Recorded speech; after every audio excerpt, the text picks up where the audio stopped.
রাসূলুল্লাহ সাল্লাল্লাহু আলাইহি ওয়াসাল্লাম বলেছেন, ইন্না বাইনা ইয়াদাই সাআতি লা আইয়ামান, কিয়ামতের আগে এমন একটি সময় আসবে যেই সময়ে তিনটি ঘটনা ঘটবে। আরো অনেক ঘটনার কথা বলা হয়েছে, এই হাদিসে বলা হয়েছে তাকসুরু ফিহি আল ফিতানু ওয়া ইয়াকসুরুল হারাজু ওয়া ইউরফাউল ইলমু আও ইয়াকসুরুল জাহালু। তিনি বলেছেন তখন ফিতনা চারিদিকে ছড়িয়ে পড়বে, তখন হত্যা মারামারি চারিদিকে ছড়িয়ে পড়বে এবং জ্ঞান তুলে নেওয়া হবে, অর্থাৎ আলেমদেরকে তুলে নেওয়া হবে। আলেম তখন থাকবে না। হাবিবুল্লাহ মোহাম্মদ ইকবাল ভাই বলছেন আলেমদের প্রতি আমাদের শ্রদ্ধা কেমন থাকা দরকার, সেই বিষয়ে আমি বলছি। এবং এই জন্য বিখ্যাত একজন মুসলিম scholar as well as a visionary leader, তিনি বলেছিলেন তোমরা তোমাদের সিংহদেরকে হত্যা করো না, তাইলে অন্য জাতির ছাগলগুলো তোমাদেরকে খেয়ে ফেলবে। তোমাদের সিংহদেরকে হত্যা করো না। আর মুসলিম উম্মার সিংহ হচ্ছে ওলামায়ে কেরাম, কারণ তারা ফ্রম দ্য ভেরি ফ্রন্ট তারা মানুষকে পথ দেখিয়ে নিয়ে যায়। বাংলাদেশের প্রেক্ষাপটেও যদি আপনি দেখেন যে কোথাও ন্যাশনাল কোনো ক্রাইসিস তৈরি হয়েছে, তাহলে আপনি দেখবেন the first voices raised by the people are the ওলামায়ে কেরাম। অবভিয়াসলি ইনএভিটেবলি যখনই কোনো ঘটনা ঘটে, তাহলে প্রথম যারা তাদের ভয়েসটাকে রেজ করেন, মানুষকে সচেতন করতে চান, তারা হচ্ছে ওলামায়ে কেরাম। ফলে কোনো জাতি, এই জন্য আমাদের সালাফরা তারা বলেছেন যে ওলামায়ে কেরামরা তারা যদি ঘুমিয়ে থাকে তাহলে জাতি মৃত হয়ে যায়, ওলামায়ে কেরামরা যদি জাগ্রত থাকে তাহলে জাতি জাগ্রত থাকে। আলেমদেরকে শ্রদ্ধা করতে হয়, কারণ আলেমরা হচ্ছে জাতির বিবেক। মানুষ আলেমদের বিবেকে সমাজকে দেখে, আলেমদের চিন্তায় সমাজের রিফ্লেকশন ঘটে এবং সমাজের পরিবর্তন কিন্তু আলেমদের মাধ্যমে ঘটে। রাসূলুল্লাহ সাল্লাল্লাহু আলাইহি ওয়াসাল্লাম তিনি 23 বছরের যে জীবন যাপন করেছেন, এই যে আপনারা আজকে এই মঞ্চে যে আপনারা বসে আছেন না, সেই 23 বছরের ফসল আপনারা ভোগ করছেন। 23 বছর তিনি যে কাজ করেছেন, এর মধ্যে 13 বছর হি ওয়াজ সো মাচ নিগৃহীত ইন মক্কা। মক্কায় তো তিনি আসলে কোনো অবস্থায় তিনি কাজ করতে পারেন না, মার্জিনালাইজড, টর্চার্ড, এরকম একটা অবস্থায় শ্বাসরুদ্ধকর পরিস্থিতিতে তাকে মদিনায় চলে যেতে হয়েছে। মদিনায় গিয়েও 6 বছর তিনি কাজই করতে পারেননি বনে, because wars and battles, injustices were imposed upon him. তিনি তো ফ্রিলি দিনে দাওয়াত দিতে পারেননি। তারপরে ট্রিটি অফ হুদাইবিয়ার সন্ধি হয়, এরপর থেকে তিনি ফ্রিলি মুভ করতে পেরেছিলেন। মাত্র 4 বছরের ফসল আপনারা এখানে বসে ভোগ করছেন। ওলামায়ে কেরামের কাজ হচ্ছে, তাদের মর্যাদা হচ্ছে তারা রাসূলুল্লাহ সাল্লাল্লাহু আলাইহি ওয়াসাল্লামের উত্তরসূরি ওয়ারাসাতুল আম্বিয়া। আর কেউ এই ওয়ারাসাত আর কেউ লালন করে না, কেবল আলেমরা লালন করে। এই জন্য আলেমদেরকে শ্রদ্ধা করা এটা ঈমানের অংশ। রাসূলুল্লাহ সাল্লাল্লাহু আলাইহি ওয়াসাল্লাম বলেছেন, ইন্না মিন ইজলালিল্লাহি সুবহানাহু ওয়া তাআলা ইকরামু যিশাইবাতিল মুসলিম ওয়া হামিলিল কুরআন গায়রিল গালি ফিহি ওয়াল জাফি আন। ওলামায়ে কেরামদেরকে শ্রদ্ধা করা মানে হচ্ছে আল্লাহ তাআলাকে শ্রদ্ধা করা, প্যারালাল। আল্লাহকে শ্রদ্ধা করা এর যতটুকু মর্যাদা, ঠিক ততটুকু মর্যাদা হচ্ছে আলেমদেরকে শ্রদ্ধা করা। হাবিবুল্লাহ ভাই উনি যে কথা বলেছেন তার উপর ভিত্তি করে আমি এতটুকু বলছি। 2 নম্বর বিষয়ে আপনাকে একটা গল্প বলছি, তোমরা গল্প শুনবে? আচ্ছা, আমার দিকে তাকাও তো সবাই, লুক এট মি। পাকা হয়ে তাকানো চলবে না, এইদিকে ফিরতে হবে। ওকে, মাশাআল্লাহ। জাবের ইবনে আব্দুল্লাহ রাদিয়াল্লাহু তাআলা আনহু, বয়স মাত্র 15। এখানে অনেক বাচ্চাদের বয়স আছে 15। তার বাবা যখন মারা যায় তখন তার বয়স 15 এবং তার 7 বোন এর দায়িত্ব চলে এসেছে জাবেরের মাথায়। এর 2 বছর পর একটা যুদ্ধের জন্য তাকে ডাক দেয়া হলো, তিনি যুদ্ধে চলে গেলেন। যুদ্ধ থেকে ফিরছেন, রাসূলুল্লাহ সাল্লাল্লাহু আলাইহি ওয়াসাল্লাম দেখলেন জাবের অনেক দূরে, অনেক পিছিয়ে, সবাই সামনে এগিয়ে যাচ্ছে। রাসূলুল্লাহ সাল্লাল্লাহু আলাইহি ওয়াসাল্লাম সবাইকে বলেন একটু থামেন, তোমরা একটু থামো, একটু স্লো যাও। জাবেরের মধ্যে রাসূলের প্যারালালে চলে আসলেন। রাসূল জিজ্ঞেস করলেন, জাবের এত দেরি কেন?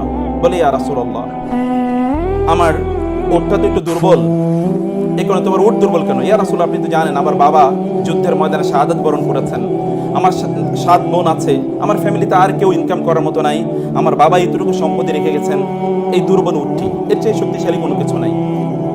রাসূলুল্লাহ সাল্লাল্লাহু আলাইহি ওয়াসাল্লাম দেখলেন যে তার জামায় একটা দাগ আছে। এটা কিসের দাগ? তৎকালীন মানুষের জামায় দাগ থাকতো, তারা পারফিউম, আতর ব্যবহার করতে, এই দাগ থাকতো।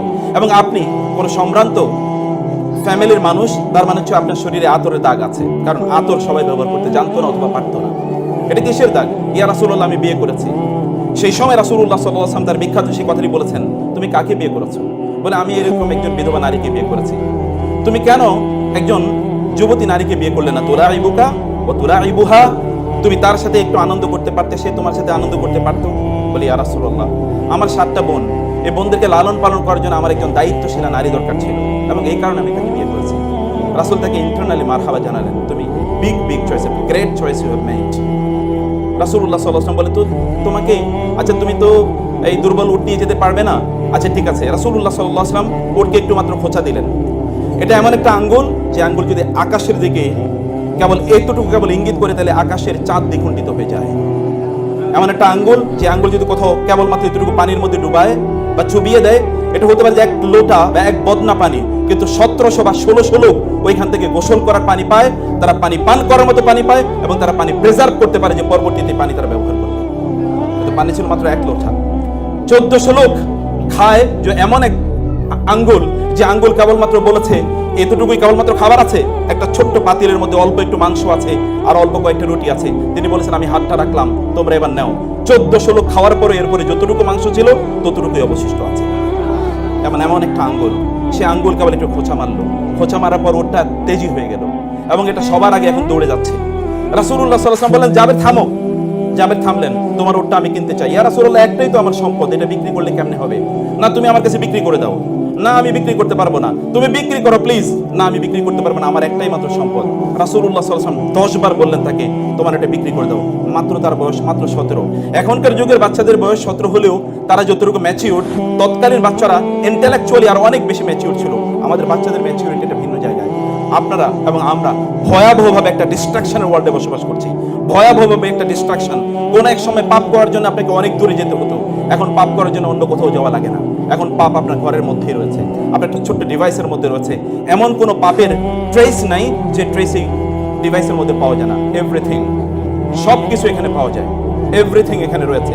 যত ধরনের অ্যাভারেশন, যত ধরনের ডিস্ট্রাকশন, যত ধরনের ওয়েওয়ার্ডনেস, যত ধরনের পথভ্রষ্টতা অথবা ধরেন পথ থেকে সরে যাওয়া, এগুলো সব কিছু এর মধ্যে পাওয়া যায়। তারা ছিলেন ইন্টেলেকচুয়ালি ম্যাচিউরড। রাসূল তাকে 10 বার বললেন, 10 বারই তিনি ডিনাই করলেন। অতঃপর যখন 11তম বার তাকে বললেন, তিনি বললেন, ইয়া রাসূলুল্লাহ, ঠিক আছে বিক্রি করে দিলাম, কত দেবেন আপনি? বলেন 1 দিরহাম। 2 দিরহাম? কি বলেন ইয়া রাসূলুল্লাহ, এর দাম কি 2 দিরহাম হয় নাকি? আচ্ছা ঠিক আছে 4 দিরহাম। না, আরো বেশি দিতে হবে। আচ্ছা ঠিক আছে 8 দিরহাম। না, আর একটু বেশি দিতে হবে। বলতে বলতে রাসূলুল্লাহ সাল্লাল্লাহু আলাইহি ওয়াসাল্লাম এটার যা দাম হওয়ার কথা ছিল তার চেয়ে 10 গুণ তিনি দাম বলে বললেন, এটা 40 দিরহাম দেবো, যাও। এবার তিনি জাবের বলেন, ইয়া রাসূলুল্লাহ, ঠিক আছে, একটা ছোটদের তোমাদের গল্প বলছি। রাসূলুল্লাহ সাল্লাল্লাহু আলাইহি ওয়াসাল্লামকে এবার জাবের বলেন, ইয়া রাসূলুল্লাহ, আমি একটু মদিনা পর্যন্ত একটু উটটা নিয়ে যাই, আমি যাবো কিভাবে? বলে, আচ্ছা ঠিক আছে মদিনা পর্যন্ত যাও। মদিনাতে যাওয়ার পর প্রত্যেক দিকে চলে যাচ্ছেন। জাবের দেখলেন রাসূলুল্লাহ সাল্লাল্লাহু আলাইহি ওয়াসাল্লাম চলে যাচ্ছেন। তিনি বলেন, ইয়া রাসূলুল্লাহ, আপনি উটটা নেবেন না? আপনি না বিক্রি করেছেন, আপনি না কিনে নিয়েছেন আমার কাছ থেকে? না জাবের, এদিকে আসো। বলে কি? বলে উটটা তোমাকে দিয়ে দিলাম। না, আমি না বিক্রি করেছি আপনার কাছে। রাসূলুল্লাহ সাল্লাল্লাহু আলাইহি ওয়াসাল্লাম বললেন, আমি তোমার কাছে ওটটা কিনে নিয়েছি, এবার ওটটা আমি তোমাকে হাদিয়া দিয়ে দিলাম। 40 দিরহামও দেয়া হলো, হাদিয়াও দেয়া হলো। রাসূলুল্লাহ সাল্লাল্লাহু আলাইহি ওয়াসাল্লাম, ওলামায়ে কেরাম যারা আছেন, শিক্ষকরা যারা আছেন, রাসূলুল্লাহ সাল্লাল্লাহু আলাইহি ওয়াসাল্লাম জানেন জাবের একটা এক ধরনের ইমোশন আছে, একটা সেন্সিবিলিটি আছে, তার এক ধরনের আত্মমর্যাদা আছে। ইংরেজিতে বলা হয় সেলফ এস্টিম। আল্লাহ সুবহানাহু ওয়া তাআলাকে ইজ্জত বলেছেন, ইন্নাল মুলুকা ইযা দাখালু ক্বরিয়াতান আফসাদুহা ওয়া জাআলু আইজ্জাত আহলিহা আযিল্লা ওয়া কাযালিকা ইয়াফআলুন। আল্লাহ তাআলা বলেছেন, স্বৈরাচারদের, জালিমদের, এদের একটা চরিত্র যুগ যুগ ধরে আছে। জালিমরা যদি কোনো একটা সময়, কোনো একটা সমাজে অথবা কোনো একটা রাষ্ট্রের যদি তারা ক্ষমতাশালী হয়, তাহলে ওইখানকার সম্মানিত মানুষদেরকে তারা অপমানিত করে। কারণ জানে সম্মানিত মানুষের একটা আত্মসম্মান বোধ আছে, এরা কোথাও মাথা নত করে না, এরা মাথা উঁচু করে দাঁড়ায়। যদি তারা দেখে যে তাদের সম্মানকে আঘাত করেছে, তাহলে তারা বাঘের মতো গর্জে ওঠে। এই জন্য তারা সম্মানিত মানুষদেরকে অপমানিত করে, তাদেরকে তারা লিকুইডেট করে দেয়, অর্থাৎ তাদেরকে সমাজ থেকে নিশ্চিহ্ন করে দেয়। এটা যুগ যুগ ধরে এটা ছিল। আল্লাহ সুবহানাহু ওয়া তাআলা কোরআনে সূরা সাবাতে, মোস্ট প্রবাবলি, আমি হাফেজ না, আমি জানি না, most probably it is in সূরাতুস সাবা। এটা কি সূরা সাবায় আছে নাকি? হ্যাঁ, কোন সূরায়? আচ্ছা তোমরা বলতে হবে পরে। ইন্নাল মুলুকা ইযা দাখালু ক্বরিয়াতান আফসাদুহা ওয়া জাআলু আইজ্জাতা আহলিহা আযিল্লা ওয়া কাযালিকা ইয়াফআলুন। এটা তাদের ওয়া কাযালিকা ইয়াফআলুন মানে এটা হচ্ছে যুগ যুগ ধরে তাদের চরিত্র। ফাইলে মুদারি, ফাইলে মুদারির মধ্যে একটা ইস্তিমরারির একটি অর্থ রয়েছে, মানে এটা সব সময় চলে। এটা আল হুদুস, এখন ঘটে, আবার অন্য সময় এটা আত তাহাদ্দুস, মানে বারবার এটা ঘটে, এরকম একটা সম্ভাবনা ফাইলে মুদারির মধ্যে রয়েছে। যাই হোক, আল্লাহ সুবহানাহু ওয়া তাআলা কিভাবে ছোটদের সাথে কিভাবে ট্রিট করতে হয়, এটি রাসূলুল্লাহ সাল্লাল্লাহু আলাইহি ওয়াসাল্লামের চরিত্রের মাধ্যমে আল্লাহ তাআলা দেখিয়ে দিলেন। আমি আপনাদেরকে বলবো, আপনাদের বাচ্চাদের সাথে সম্মানজনকভাবে রেসপেক্টফুলি তাদের সাথে আচরণ করুন। রাসূল এমনি তাকে সাদাকা করে দিতে পারতেন, কিন্তু এতে জাবের আত্মসম্মানে আঘাত লাগতো। রাসূল এমনি তাকে ভিন্নভাবে কথা বলতে পারতেন, এতে জাবেরের মন খারাপ হয়ে যেতে পারতো। কিন্তু রাসূলুল্লাহ সাল্লাল্লাহু আলাইহি ওয়াসাল্লাম একদিকে তার সাথে একটু আনন্দ করার একটু সময় কাটালেন, একটু আনন্দ দিলেন তাকে, এক ধরনের তার মধ্যে এক ধরনের হাইপার এক ইমোশন তার মধ্যে তৈরি করে দিলেন। এই ঘটনা যেন জাবের আর কোনোদিন না ভুলে। এরকম মানুষকে কি কোনোদিন ভোলা যায়? এমন মানুষকে কোনোদিন ভোলা যায় যিনি এমন আচরণ করেছেন? তাকে তো হৃদয় দিয়ে ভালোবাসতে হয়, তাকে অন্তর দিয়ে ভালোবাসতে হয়। সম্মানিত বোনেরা, প্রিয় ভাইয়েরা আমার, আল্লাহ সুবহানাহু ওয়া তাআলা একদল লোকের জন্য ভালোবাসাকে আমাদের জন্য অবধারিত করে দিয়েছেন। ইন্নাল্লাযীনা আমানু ওয়া আমিলুস সালিহাতি সায়াজআলু লাহুমুর রাহমানু উদ্দা। আপনার আরবিক ল্যাঙ্গুয়েজ যদি ভালো করে, বিশেষ করে কোরআনিক ল্যাঙ্গুয়েজ যদি অনেক ভালো করে স্টাডি করেন, তাহলে দেখবেন আল উদ এবং আল মুহাব্বা এর মধ্যে পার্থক্য রয়েছে। আল উদকে ইংরেজিতে বলা হয় ইন্টেন্স লাভ। এটা কোনো শরীয়তের বাধ্যতামূলক কোনো লাভ নয়, যে লাভটা আল্লাহ এবং আল্লাহর রাসূলকে করতে হয়।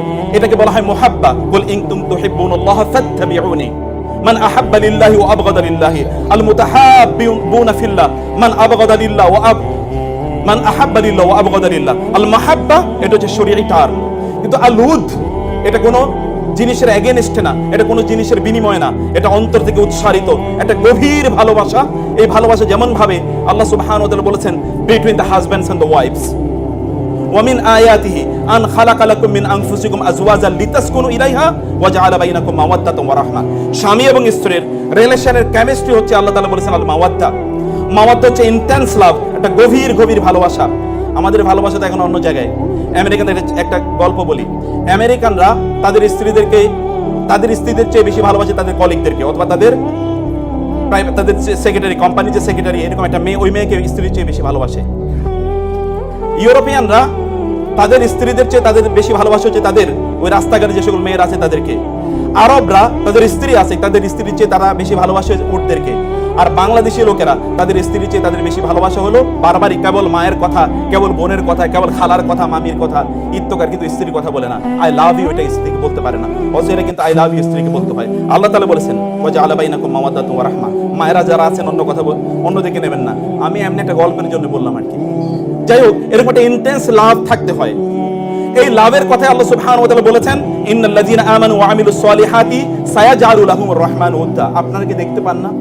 আপনি যদি চোখ মেলে একবার তাকান, তাইলে দেখবেন যারা ঈমান এনেছিল, যারা আমলে সালেহ করেছে, আল্লাহ সুবহানাহু ওয়া তাআলা সায়াজআলু, সিন এটা কিন্তু সামটাইমস এটা তাওকীদের জন্য ব্যবহৃত হয়, এটা কেবলমাত্র ফিউচারের জন্য ব্যবহৃত হয় না কোরআনে। কখনো কখনো সিন এটা তাওকীদের জন্য, তাকিদের জন্য, স্ট্রেস এন্ড এমফাসাইজ এর জন্য ব্যবহৃত হয়। সায়াজআলু, আল্লাহ উইল শিওরলি। এন্ড ইয়াজআলু শব্দটি জাআলা ইয়াজআলু কোরআনে অনেক অর্থে ব্যবহৃত হয়। তোর মধ্যে একটা হচ্ছে রিপ্লেসমেন্ট, একটা রিপ্লেসমেন্ট। যেমন ইন্নী জাইলুন ফিল আরদি খলিফা, আমি জমিনে একজন প্রতিনিধিকে রিপ্লেস করতে যাচ্ছি, কারণ এর আগে জিন ছিল, জিনের পরিবর্তে আমি একটা নতুন রিপ্লেসমেন্ট এখানে করছি। আল্লাহর কসম, যে সকল ব্যক্তিরা আল্লাহর প্রতি ঈমান আনে এবং ভালো কাজ করে, আল্লাহ সুবহানাহু ওয়া তাআলা এদের জন্য অন্যদের অন্তরে ভালোবাসাকে রিপ্লেস করে দেন।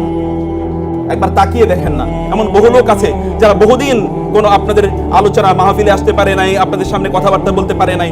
হতে পারে যে তারা চার দেয়ালের মধ্যে তারা বন্দী ছিল, কিন্তু 13, 14, 15, 16 বছর, 20 বছর পরেও সমগ্র পৃথিবী তাদের জন্য কাঁদছে। এরকম কাঁদে নাই? এমন অবস্থা কি আপনাদের সামনে দৃশ্যমান নয়? এরকম কোটি কোটি এরকম এক্সাম্পল। কেবল যদি আপনাদের চোখ আছে, ইন্নাহা লা তা'মাল আবসার ওয়ালাকিন তা'মাল কুলুবুল্লাতী ফিস সুদূর, যদি অন্তরের দৃষ্টি থাকে তাহলে আপনি এটা দেখতে পাবেন। আল্লাহ তাআলা কি রকম ভালোবাসা তাদের অন্তরে তৈরি করে দিয়েছেন। আমি জানি এরকম লক্ষ লক্ষ মানুষের কথা, যে সকল লক্ষ লক্ষ মানুষরা এরকম ব্যক্তিদের জন্য সেজদায় গিয়ে কাঁদে, অথবা তারা এমন জায়গায় গিয়ে কাঁদে যেখানে দোয়া কবুল হবেই, দোয়া কবুলের গ্যারান্টি দেওয়া হয়েছে, এমন জায়গায় গিয়ে কাঁদে। আপনাদের সন্তানদেরকে যদি আপনারা এইরকম একটা জায়গায় নিয়ে যেতে চান যাদের জন্য লোকেরা কাঁদবে, ফামা বাকাত আলাইহিমুস সামাউ ওয়াল আরদু ওয়া মা কানু মুনজারিন, এমন বহু লোক আছে তারা যখন মারা যায় তখন আসমান এবং জমিন তাদের জন্য কেঁদে ওঠে। এমন বহু লোক আছে, সাদ ইবনে মুআয রাদিয়াল্লাহু তাআলা আনহু যখন মারা গিয়েছেন, ইহতাযাল্লাহু আরশুর রহমান, আল্লাহ সুবহানাহু ওয়া তাআলা আরশ পর্যন্ত কেঁপে উঠেছিল সাদ ইবনে মুআয রাদিয়াল্লাহু তাআলা আনহুর জন্য। আরশ কেঁপে ওঠার অর্থ আমি জানি না, কারণ এটার কোনো এক্সপ্লেনেশন না আল্লাহ দিয়েছেন না আল্লাহ রাসূল দিয়েছেন, কিন্তু আরশ কেঁপে ওঠার কথা তো রাসূলুল্লাহ সাল্লাল্লাহু আলাইহি ওয়াসাল্লাম বলেছেন, এবং মুতাওয়াতির পর্যায়ে বর্ণনা। এই বর্ণনার মধ্যে কোনো সন্দেহ নাই, এরকম অনেক অনেক ঘটনা ঘটে। আল্লাহ সুবহানাহু ওয়া তাআলা এমন কিছু মানুষকে তৈরি করে দেন যারা আল্লাহর জন্য তাদের জীবনকে নিবেদিত করে দিয়েছিল, আল্লাহ সুবহানাহু ওয়া তাআলা অন্যদের অন্তর থেকে অন্য সকল জিনিসের ভালোবাসা দূর করে দিয়ে এই সকল ব্যক্তিদের ভালোবাসা তাদের অন্তরে তৈরি করে দেন। সায়াজআলু লাহুমুর রহমান উদ্দা। আর এই ভালোবাসা আল্লাহ তাআলা বলেছেন নট মুহাব্বা, তিনি বলেছেন উদ্দা। উদ্দা মানে হচ্ছে, হতে পারে যে এই ব্যক্তি আপনাকে কোনোদিন পছন্দ করে না অথবা আপনার আদর্শকে পছন্দ করে না, কিন্তু তিনি আপনার জন্য চোখের পানি ফেলবেন, তিনি আপনার কথা বলবেন, তিনি আপনাকে স্যালুট করবেন, তিনি আপনাকে শ্রদ্ধা করবেন। এমন বহু লোক যারা হতে পারে যে আদর্শিকভাবে আপনাকে প্রচন্ড ভাবে তারা ঘৃণা করে, কিন্তু আপনার ভালোবাসা তার অন্তরে আল্লাহ তাআলা এমন ভাবে তৈরি করে দিয়েছেন, সে আপনাকে শ্রদ্ধা করা ছাড়া কোনো উপায় নাই, in public or in private. সম্মানিত ভাইরা, 3 নম্বর বোনেরা, 3 নম্বর যে বিষয়টা আমি বলতে চাই, আমি জানি না 15 মিনিট চলে গেছে কিনা, আমার ঘড়িটা কাজ করছে না। 3 নম্বর যে বিষয়টা আমি বলতে চাই, তাহলে আল্লাহ সুবহানাহু ওয়া তাআলা বলেছেন ইন্নাল্লাযীনা আমানু ওয়া আমিলুস সালিহাত। আল্লাহ সুবহানাহু ওয়া তাআলা বলেছেন ইন্নাল্লাযীনা ক্বালু রাব্বুনাল্লাহ সুম্মা ইসতাকামু তাতানাজ্জালু আলাইহিমুল মালায়েকাতু আল্লা তাখাফু ওয়া লা তাহজানু ওয়া আবশিরু বিল জান্নাতি আল্লাতী কুনতুম তুআদুন। কোরআনের প্রত্যেকটা শব্দ যদি আমি বিশ্লেষণ করি তাহলে এটা অনেক সময় লাগবে। ইন্নাল্লাযীনা ক্বালু রাব্বুনাল্লাহ সুম্মা ইসতাকামু, আমি শুধু তাতানাজ্জালু শব্দটি বলি। তাতানাজ্জালু এটা বাবুত তাফাউল, এটা বাবুত তাফাউল, বাব তাফঈল, বাব ইফআল, অথবা যদি আমরা বলি বাব নাসারা অথবা দরাবা, যেটাকে আমরা মডার্ন ইংলিশ, মডার্ন আরবিক এটাতে বলি ফ্যামিলি নাম্বার 1, এটা হচ্ছে ফ্যামিলি নাম্বার 6। ফ্যামিলি নাম্বার 6 এ কোরআনে যত শব্দ এসেছে সবগুলো শব্দের মধ্যে কাসরাত রয়েছে, কাসরাত মানে অনেক বেশি। যেমন তানাজ্জালুল মালাইকাতু ওয়ার রূহু, তাতানাজ্জালু আলাইহিমুল মালাইকাতু, এখানে আলিফ লাম এটা কখনো কখনো লিল ইস্তিগরাক অথবা লিল কাসরা, একটা কমিউনিটিকে বোঝানোর জন্য ব্যবহৃত হয়। যেই সকল ব্যক্তিরা তারা ঈমান এনেছে, ঈমানের উপর তারা শুরিয় ছিল, আল্লাহ সুবহানাহু ওয়া তাআলা বলেন এদের মৃত্যুর সময় বিশাল সংখ্যক ফেরেশতা তাদের উপর এসে নাযিল হয়, তাতানাজ্জালু আলাইহিমুল মালাইকা, এবং ফেরেশতারা এসে তাদেরকে বলে আল্লাহ তাখাফু ওয়া লা তাহজানু ওয়া আবশিরু বিল জান্নাহ। আল্লাহ তাখাফু, তাখাফু এবং তাহজানু, তোমাদের কোনো ভয় পাওয়ার কোনো কারণ নাই, অতীতের যা তোমরা করেছো এর জন্য কোনো ভয় পাওয়ার কোনো কারণ নাই। এমন অনেক মানুষ আছে যে সকল মানুষ যেই সকল মানুষ অতীতে এমন কাজ করেছিল, মৃত্যুর ফেরেশতা যখন তার কাছে আসে তখন সে বলতে থাকে খবরদার আমার একটু একটা দিন সময় দাও, আরো একটা দিন বাঁচতে চাই, আরো একটা দিন থাকতে চাই। এটা বলে আল খাউফ। এবং দুই হচ্ছে আল হাজান অথবা আল হুজন। হুজন মানে হচ্ছে ভবিষ্যৎ সম্পর্কে আপনার টেনশন, আমি যা আকাম করছি অতীতে এটার জন্য জানি কি যেন হয়, কি যেন হয়, ভবিষ্যতে যেন আল্লাহর সামনে গিয়ে কিভাবে দাঁড়াতে হয়। এইরকম একটা পরিস্থিতিতে ফেরেশতারা এসে তাদের কাছে বলে, আপনি হয়তো মা তার পাশে আপনি দাঁড়িয়ে কাঁদছেন, আপনি বাবা কাছে কাঁদছেন, আপনার সন্তানরা আপনার মৃত্যুর সময় কাঁদছে এবং আত্মীয়স্বজন কাঁদছে, কিন্তু আপনি হাসছেন। কেন হাসছেন জানেন? কেন? আপনি কিন্তু মৃত্যু অথবা মৃত্যুর দুয়ারে আপনি দাঁড়িয়ে আছেন, আপনি হাসছেন আর অন্যান্যরা কাঁদছে। কেন আপনি হাসেন জানেন? কারণ ফেরেশতারা এসে আপনাকে বলেছে লা তাখাফু ওয়া লা তাহজানু। 3 নম্বরে আপনার সামনে জান্নাত উপস্থাপন করা হয়েছে, ওয়া আবশিরু বিল জান্নাহ, এবং তাকে জান্নাতের সুসংবাদ দাও। নাহনু আউলিয়াউকুম ফিল হায়াতিদ দুনিয়া ওয়া ফিল আখিরাহ, তোমাদের বন্ধু ছিলাম আমরা দুনিয়াতে এবং আখিরাতেও তোমাদের বন্ধু আমরা। রাসূলুল্লাহ সাল্লাল্লাহু আলাইহি ওয়াসাল্লাম বললেন তুআদু আল রূহু ফি জাসাদিহি, ব্যক্তি যখন মারা যায় তখন তার রূহটা তার শরীরে ফিরিয়ে দেওয়া হয়, এবং তাকে তখন ফেরেশতারা এসে তাকে প্রশ্ন করে, 4টি প্রশ্ন করে, এবং চতুর্থ প্রশ্নটি 3টি প্রশ্ন আমরা সবাই মুখস্থ জানি। চতুর্থ এবং সহি হাদিস, এটা হাসান আল আরনাউত তিনি, শোয়েব আল আরনাউত তিনি বলেছেন হাদিসটি সহি। ইমাম আহমদ ইবনে হাম্বল তার মুসনাদে হাদিসটি বর্ণনা করেছেন। তিনি বলেছেন রাসূলুল্লাহ সাল্লাল্লাহু আলাইহি ওয়াসাল্লাম বললেন, ফেরেশতারা তাকে 4 নম্বর প্রশ্নই করবে, ওয়ামা ইলমুকা, কি ধরনের জ্ঞান অর্জন করেছো আপনাদের বাচ্চাদের ব্যাপারে, এই কথাটি কি জ্ঞান অর্জন করেছো? তখন সে বলবে ক্বারাআতুল কুরআনা ফাআমানতু বিহি ওয়া সাদ্দাকতু, আমি কোরআন তেলাওয়াত করেছিলাম, কোরআন পাঠ করেছিলাম, কোরআনের উপর ঈমান এনেছি এবং কোরআন যা বলেছে আমি তাকে সত্যায়ন করেছি, আমি তা নিজের জীবনে বাস্তবায়ন করেছি, সেটা প্রচার এবং প্রসার করেছি এবং তার উপর আমি বিশ্বাস স্থাপন করেছি, আমি এর কোনো অন্যথা করি নাই। তখন আসমান থেকে ফায়ুনাদি মুনাদিন ফিস সামা, তখন আসমান থেকে চিৎকার করে জানিয়ে দেওয়া হবে আন সাদাকা আবদি, আমার বান্দা সত্য বলেছে। এই কথা মহান আল্লাহ সুবহানাহু ওয়া তাআলা বলেন, আমার বান্দা যা বলেছে সত্য বলেছে। আফরিশুহু মিনাল জান্নাহ ওয়া আলবিসুহু মিনাল জান্নাহ, তাকে জান্নাতের একটা বিছানা তার জন্য তৈরি করে দাও এবং তাকে জান্নাতের পোশাক তাকে পরিধান করিয়ে দেওয়া হোক এবং তার জন্য জান্নাতের একটা দরজা তার জন্য উন্মুক্ত করে দেওয়া হয়। এই দরজা দিয়ে সে তখন জান্নাত দেখতে পায়। জান্নাতের রাওহিহি, কোরআনে হাদিসে এসে তারপরে তার কাছে আসে মির রাওহিহা ওয়া তুইবিহা, জান্নাতের সুগন্ধি এবং জান্নাতের যে সুরম্য অট্টালিকাগুলো এগুলো সে দেখতে পায়। এখানকার নেয়ামত তার কাছে আসতে থাকে। এরকম একটা অবস্থা এই সকল ব্যক্তির জন্য তৈরি হয়। সম্মানিত ভাইয়েরা এবং বোনেরা, আপনারা যদি আপনাদের সন্তানদেরকে চান এরকম মানুষে তারা পরিণত হোক, পৃথিবী ব্যাপী আল্লাহ সুবহানাহু ওয়া তাআলা তাদের অন্যদের অন্তরে এদের ভালোবাসা তৈরি করে দেখ, এরা সফল হোক এবং এরা যখন আল্লাহ সুবহানাহু ওয়া তাআলার সামনে যখন যাবে তখন এরা এলিট হিসাবে, অ্যারিস্টোক্রেটিক হিসাবে, নোবেল হিসাবে, সম্ভ্রান্ত মানুষের মতো তারা আল্লাহর সামনে দাঁড়াবে, অথবা আপনারা আল্লাহর সামনে দাঁড়াবেন, এরকম অবস্থায় তাহলে অবশ্যই আপনাদের নিজেদেরকে সিদ্ধান্ত নিতে হবে। 15 সেকেন্ডের ওই সময়ে আপনার সন্তানকে নিয়ে আপনি যা চিন্তা করেছিলেন না, সেটিকে নিয়ে আপনি ভাবুন, সেটিকে আপনি করতে থাকুন, সেই পথে আপনি অব্যাহতভাবে চলুন। আশা করছি তানজিমুল উম্মাহ সেই পথে আপনাদেরকে পরিচালিত করছে, এবং আল্লাহ সুবহানাহু ওয়া তাআলা এখানকার ম্যানেজমেন্টকে সেই তৌফিক দান করুন, আল্লাহুম্মা আমিন। এবং আমাদের এই দেশকে আল্লাহ সুবহানাহু ওয়া তাআলা তার দ্বীনের জন্য, তার শরিয়ার জন্য এবং তার রাসূলের সুন্নাহর জন্য কবুল করে নিন। এখানকার উলামায়ে কেরামদের আল্লাহ তাআলা মর্যাদা অনেক অনেক বাড়িয়ে দিন, এবং আল্লাহ সুবহানাহু ওয়া তাআলা তাদেরকে ডিভাইন হেফাজতের মাধ্যমে তাদেরকে হেফাজত প্রদান করুন। যারা দিনের দাওয়াতি কাজ করছেন তাদের কথাকে আল্লাহ তাআলা এবং তাদের আওয়াজকে আল্লাহ সুবহানাহু ওয়া তাআলা বলিষ্ঠ করে দিন, তাদের সাহসিকতাকে আল্লাহ তাআলা বাড়িয়ে দিন, তাদের মর্যাদাকে আল্লাহ তাআলা শক্তিশালী করে দিন, এবং তাদের মাধ্যমে যেন সমাজ পরিচালিত হয় এমন একটা সিচুয়েশন এবং অবস্থা আল্লাহ তাআলা তৈরি করে দিন। থ্যাংক ইউ ভেরি মাচ, জাযাকুমুল্লাহ খায়র। আপনারা অনেকটুকু সময় দিয়েছেন, আপনাদেরকে আল্লাহ তাআলা অনেক কল্যাণ দান করুন। এবং তানজিমুল উম্মাহ ম্যানেজমেন্টকে আমি সম্মানিত চেয়ারম্যান এবং সম্মানিত প্রিন্সিপাল এবং অন্যান্যদের যারা আছেন তাদের প্রত্যেকে কৃতজ্ঞতা জানাচ্ছি আমাকে এখানে দাওয়াত দেওয়ার জন্য এবং সুযোগ করে দেওয়ার জন্য, কিছু কথা আপনাদের সাথে শেয়ার করার। আল্লাহ সুবহানাহু ওয়া তাআলা সবাইকে অনেক অনেক কল্যাণ দান করুন, আমিন। আযা ওয়া সাল্লাল্লাহু সুবহানাহু ওয়া তাআলা নবিয়ানা মুহাম্মদ ওয়া আলিহি ওয়া সাহবিহি আজমাইন। সুবহানাকাল্লাহুম্মা ওয়া বিহামদিকা আশহাদু আল্লা ইলাহা ইল্লা আনতা আস্তাগফিরুকা ওয়া আতুবু ইলাইক। ওয়া আসসালামু আলাইকুম ওয়া রাহমাতুল্লাহি ওয়া বারাকাতুহু।